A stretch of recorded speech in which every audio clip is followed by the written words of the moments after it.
Welcome to Garden Plants with Jim Putnam. Let's talk Shasta Viburnum.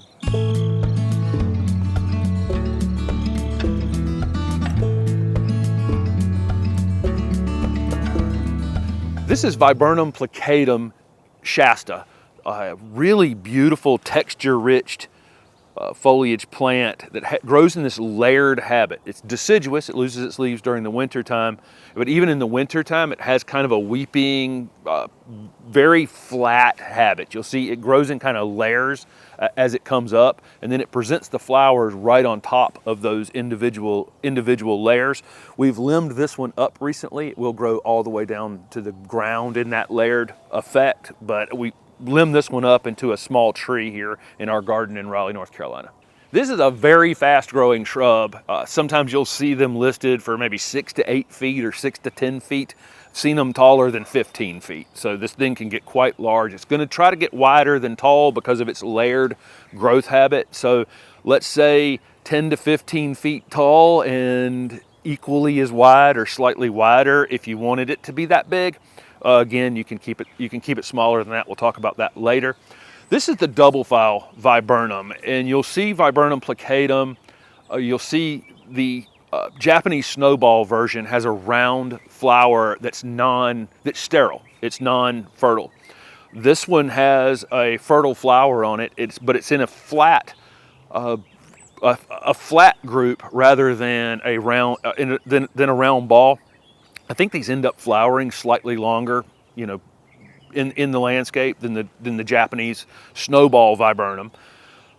These, because they are fertile, become a red fruit that eventually turns black, and the birds absolutely love them. This Viburnum plicatum is hardy in zone 5 to 8. Full sun to part shade is best. Up in zone 5, you can definitely put this in full sun. By the time you get down here where we are in zone 7B, 8A-ish in Raleigh, probably part shade is best, and that's the position we have this in. Our neighbor has a large maple tree behind us back here, and it's putting it in some dappled light. It's gotten great bright light, and so that keeps it full and keeps it from stretching so much, but it is in some shade, and its roots are definitely shaded here in the south.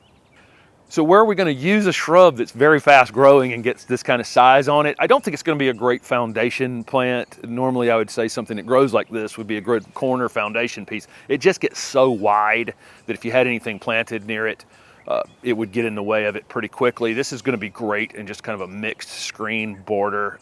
Even in the winter time without leaves on it, it will create some barrier between you and a neighbor, and again, it grows that fast in a hurry. Ours is just kind of it's a part screening plant, but mostly just specimen plant.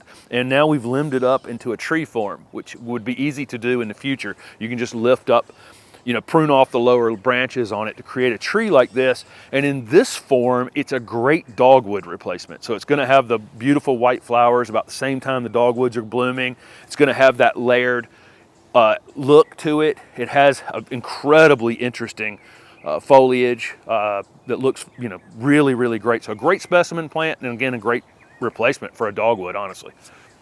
Double file viburnum is really, really adaptable to lots of different soil types. Really an incredibly easy plant, tolerant of different pHs.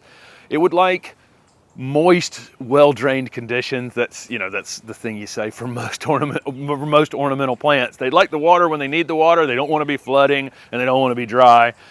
The nice thing about this plant, it does become fairly drought tolerant in the future. The roots on this maple back here unfortunately prevent it from becoming maintenance free for us. It will wilt during the summertime, and that's one of the great things about this plant is it wilts when it's dry. It'll let you know. The branches will hang down, and you'll know to drag a water hose over to it, water it thoroughly, and then let it dry out between waterings.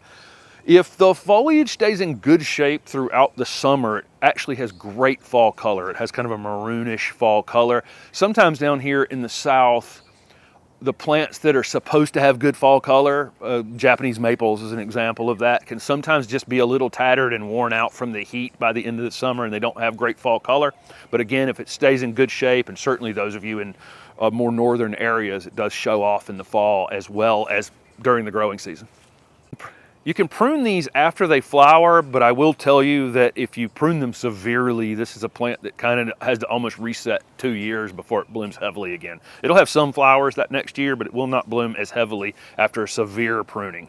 But just kind of moderate pruning is fine. And this thing will get a crazy branch on it. It has this, that layered branching, and one of them will just stick out 3 foot further than anything else. You take that off whenever. Don't stress about that. If it needs to come off, it needs to come off, no problem.